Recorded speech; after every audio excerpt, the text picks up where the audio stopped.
Hello friends, मैं हूं सन्मय प्रकाश और आप देख रहे हैं यूट्यूब चैनल सरकारी जॉब न्यूज़। ये 21 जून 2020 के इंपॉर्टेंट करंट अफेयर्स क्वेश्चंस हैं। पीडीएफ अवेलेबल है विद नोट्स इस वीडियो के डिस्क्रिप्शन में, या आप इसे वीडियो खत्म होने से ठीक पहले मेरे बगल में जो डाउनलोड का लिंक आएगा वहाँ से ले सकते हैं। पहला क्वेश्चन लेते हैं, इंपॉर्टेंट है। किस केंद्रीय मंत्री ने दावा किया है कि गालवान वैली में खूनी झड़प के दौरान चीन के 40 से ज़्यादा जवान मारे गए और भारत ने भी चीनी सैनिकों को पकड़ा था?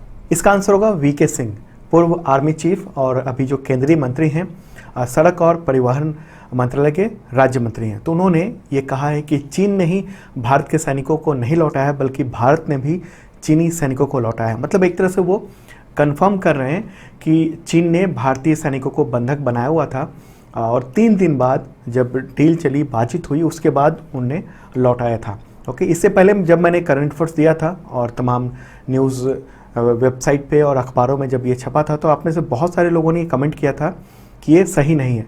लेकिन अब ये देख लीजिए कि केंद्रीय मंत्री ने ही एक तरह से स्वीकार किया है पहली बार। ओके, तो न्यूज़ 24 के साथ इंटरव्यू दिया जनरल वीके सिंह ने और उन्होंने कहा कि कुछ मीडिया रिपोर्ट्स में ये कहा गया है कि चीन ने कुछ भारतीय सैनिकों को पकड़ा था और उन्हें लौटाया था। तो इसी तरह से हमने भी चीन के कुछ सैनिकों को पकड़ा था और फिर उन्हें छोड़ दिया गया था बाद में। ठीक है, इसके साथ साथ उन्होंने ये भी कहा है कि झड़प के दौरान जो 15 जून को हुई थी रात को झड़प, उस दौरान चीन के दोगुने सैनिक मारे गए। उन्होंने कहा कि हमारे 20 जवान शहीद हुए, तो चीन के इससे ज़्यादा सैनिक मारे गए हैं। हालांकि चीन ये नहीं बताएगा। उनका ये कहना है कि चीन के दोगुने से ज़्यादा सैनिक मारे गए, मतलब 40 से ज़्यादा सैनिक मारे गए। द हिंदू ने भी इस खबर को पब्लिश किया है, मेरे बगल में आप देख रहे हो। ओके, और देखिए पूर्वी लद्दाख में एलएसी के करीब में ये गालवान घाटी है और वो सामरिक दृष्टि से बहुत इम्पॉर्टेंट है। मैंने पहले भी आप लोगों को बताया हुआ है। और इस इलाके पर अब जो है चाइना ने एक तरह से कह दिया है कि पूरा गालवान घाटी मेरा है।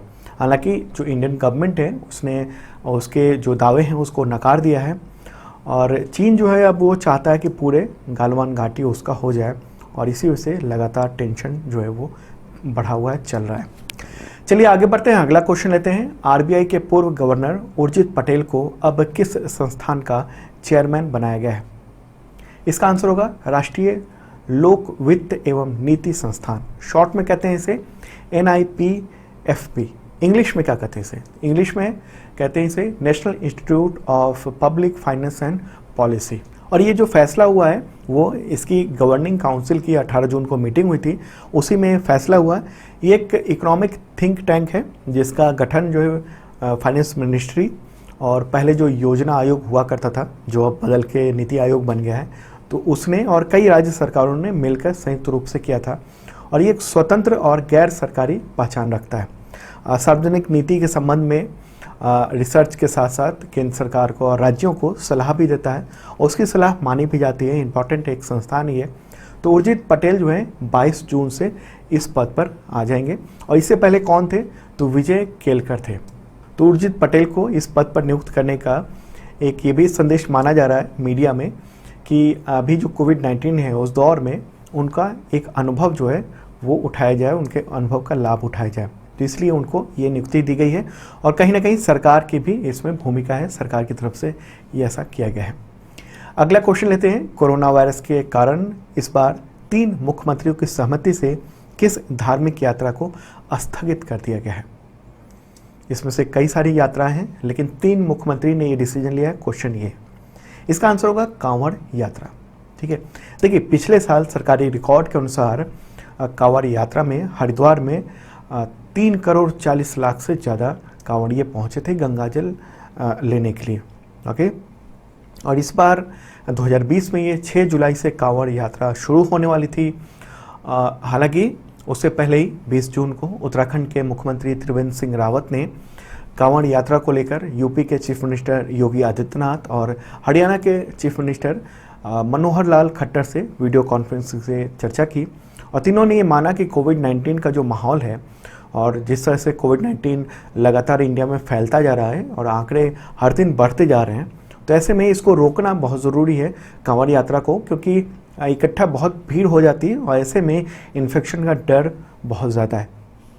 तो इसलिए कांवड़ यात्रा को सार्वजनिक रूप से 3 सरकारों ने मिलकर तय कर लिया है कि इसको स्थगित कर दिया जाए। ये बड़ी खबर है, क्योंकि कोविड-19 की वजह से जो भी कुछ हो रहा है वो आपके एग्जामिनेशन में अगले जो भी होने वाले हैं वो सब ज़रूरी हो जाते हैं। अगला क्वेश्चन लेते हैं, अंतर्राष्ट्रीय योग दिवस यानी इंटरनेशनल योगा डे कब मनाया जाता है? मुझे लगता है आप सबको पता होगा। आंसर है 21 जून।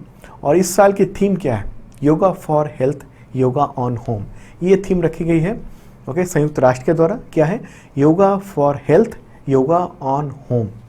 मतलब कि अभी कोविड-19 की वजह से बाहर तो योग नहीं कर सकते हैं, लेकिन घर पे ज़रूर करें। और आपको पता ही होगा कि योग दिवस जो है वो मनाने का जो प्रस्ताव है प्रधानमंत्री नरेंद्र मोदी ने 2014 में दिया था संयुक्त राष्ट्र महासभा को, और उसी के बाद ये तय हुआ था इस दिन। और पहला जो आयोजन हुआ था उसमें वो राजपथ पे हुआ था दिल्ली में, और एक तरह से वो गिनीज वर्ल्ड रिकॉर्ड हुआ था, बना था। बहुत लोग इकट्ठे हुए थे, 35,985 लोग उस वक्त इकट्ठे हुए थे। लेकिन इस बार चूँकि कोविड-19 है इसलिए सार्वजनिक समारोह नहीं हो रहे हैं योग दिवस को लेकर, लेकिन घर घर में प्रधानमंत्री ने ये अपील की है घर घर में ज़रूर करें इस दिवस को आयोजित। ओके, आगे बढ़ते हैं, अगला क्वेश्चन लेते हैं, विश्व संगीत दिवस कब मनाया जाता है? World music day. आंसर होगा 21 जून। ओके, थीम क्या है इस साल की? Music at there intersections. Okay, देखिए इस साल विश्व संगीत दिवस जो है कोविड-19 की वजह से ज़्यादातर ये भी घर के अंदर ही मनाया जा रहा है। पहले ये इसका बड़ा भव्य आयोजन होता था दुनिया भर में, अलग अलग देशों में। और इस दिवस की शुरुआत कैसे हुई? वो 1982 में हुई थी फ्रांस में। फेटे डे ला म्यूज़िक नाम का एक संगीत समारोह आयोजित हुआ था, और उसी दौरान इसको जो घोषित किया गया था, और धीरे धीरे पूरी दुनिया में इसको मनाया जाने लगा। और म्यूज़िक तो हमारे मानसिक स्वास्थ्य के लिए बहुत ज़रूरी है। ओके, चिकित्सक भी, डॉक्टर भी म्यूजिक को जो है तनाव कम करने के लिए एक बेहतरीन साधन मानते हैं। एक और इम्पॉर्टेंट बात बता दूं कि वर्ल्ड म्यूज़िक डे के दौरान भारत के करीब 5,000 से ज़्यादा संगीतकार और गायक, गीतकार, इन सब ने मिलकर एक मुहिम की शुरुआत की है, क्रेडिट द क्रिएटर। ओके, तो मुहिम का क्या नाम है? Credit the creator. ओके, नाम आप ये ध्यान रखना। और ये इन सब ने संगीतकार, गायक और गीतकार, इन सब ने अपने हक के लिए एक तरह से लड़ाई छेड़ी इस मुहिम के दौरान। और इसके तहत ये हुआ है, उनका जो संगठन है उन्होंने ये कहा है कि म्यूजिक कंपनियों, टेलीविज़न और रेडियो चैनल्स को ये एक तरह से संदेश दिया गया है इस माध्यम से कि वो लोगों को क्रेडिट ज़रूर दें और नाम और दाम समय पर दिए जाएं। और इस अभियान की शुरुआत करने वालों में जावेद अख्तर, गुलजार, प्रसून जोशी, ए.आर. रहमान, समीर अंजान, जतिन ललित, आनंद मिलिंद, अनु मलिक से लेकर सोनू निगम, शान, अलका याग्निक, ये सब शामिल है। तो एक इम्पॉर्टेंट अभियान है। अगला क्वेश्चन लेते हैं, विश्व हाइड्रोग्राफी दिवस कब मनाया जाता है? World hydrography day. आंसर होगा 21 जून। हाइड्रोग्राफी का क्या मतलब होता है? देखिए, जल सर्वेक्षण, पानी की गहराई को मापना, जैसे समुद्र हुआ या नदी हुई, तो वहाँ पर पानी के नीचे कितनी गहराई है, कितनी वहाँ पर चट्टानें हैं, ताकि समुद्र या नदी में जो रास्ता है वो क्लियर पता लगाया सके, जल मार्ग क्रिएट किया जा सके, और ये भी पता लगाया जा सके कि कहाँ पर कितनी गहराई है, ऊंचाई है, क्या है, स्थिति क्या है। तो ये है वजह। ओके, इसको हाइड्रोग्राफी कहते हैं। तो इस साल की थीम क्या है? थीम है hydrography enabling autonomous technologies. Okay, देखिए 2005 में ये शुरू हुआ था ये दिवस मनाया जाना, और अंतर्राष्ट्रीय जल सर्वेक्षण संगठन के द्वारा ये दिवस 21 जून को घोषित किया गया था। तो दुनिया भर में इसको मनाया जाता है। अगला क्वेश्चन लेते हैं। उससे पहले आपको बता दूं कि 2020 का करंट अफेयर्स अवेलेबल है पीडीएफ के रूप में, डिस्क्रिप्शन में चेक कर लेना। और 2019 का भी है पूरा करंट अफेयर्स नोट्स के साथ, और बुक भी अवेलेबल है 2019 का करंट अफेयर्स का अमेजॉन पे, वो देख सकते हो। डिस्क्रिप्शन जरूर चेक करना आप लोग। अगला क्वेश्चन लेते हैं, बीसीसीआई अध्यक्ष सौरव गांगुली और फुटबॉल खिलाड़ी सुनील छेत्री को किस कंपनी ने अपना ब्रांड एम्बेसडर बनाया? दोनों को एक साथ बनाया। आंसर होगा JSW सीमेंट। ठीक है, इसने बनाया है, और इस सीमेंट ब्रांड ने एक नया मल्टीमीडिया मार्केटिंग अभियान भी शुरू किया है, लीडर्स चॉइस। तो सौरव गांगुली को तो जानते ही हैं आप, बीसीसीआई के चेयरपर्सन हैं और क्रिकेटर रह चुके हैं। और सुनील छेत्री जो हैं वो भारतीय फुटबॉल टीम के कप्तान हैं इस वक्त। अगला क्वेश्चन लेते हैं, बीपीआर विट्ठल का निधन हुआ है 19 जून को, तो इनमें से क्या थे जिसकी वजह से वो बहुत प्रसिद्ध थे? आंसर होगा अर्थशास्त्री, इकोनॉमिस्ट थे। ओके, और आपको बता दूं कि 1950 बैच के वो आईएएस अधिकारी भी रह चुके हैं और इकोनॉमी को लेकर काफ़ी पकड़ थी। और आंध्र प्रदेश सरकार में वित्त और योजना विभाग में सचिव रह चुके थे और अलग अलग वक्त में जो है सेक्रेटरी रह चुके थे।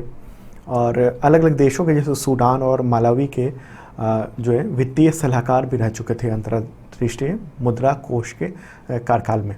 ओके, इंटरनेशनल मॉनिटरी फंड ने उनको सूडान और मालावी का वित्तीय सलाहकार भी एक समय में नियुक्त किया हुआ था। तो इम्पॉर्टेंट पर्सनालिटी थे, इसलिए इस क्वेश्चन को मैंने लिया है। अगला क्वेश्चन लेते हैं, फादर्स डे कब मनाया जाता है? आंसर होगा जून के तीसरे रविवार को। और इस बार कब पड़ रहा है ये? तो 21 जून को। ओके, 21 जून को ये मनाया गया और ये पिता को एक तरह से सम्मान देने के लिए ये दिन मनाया जाता है।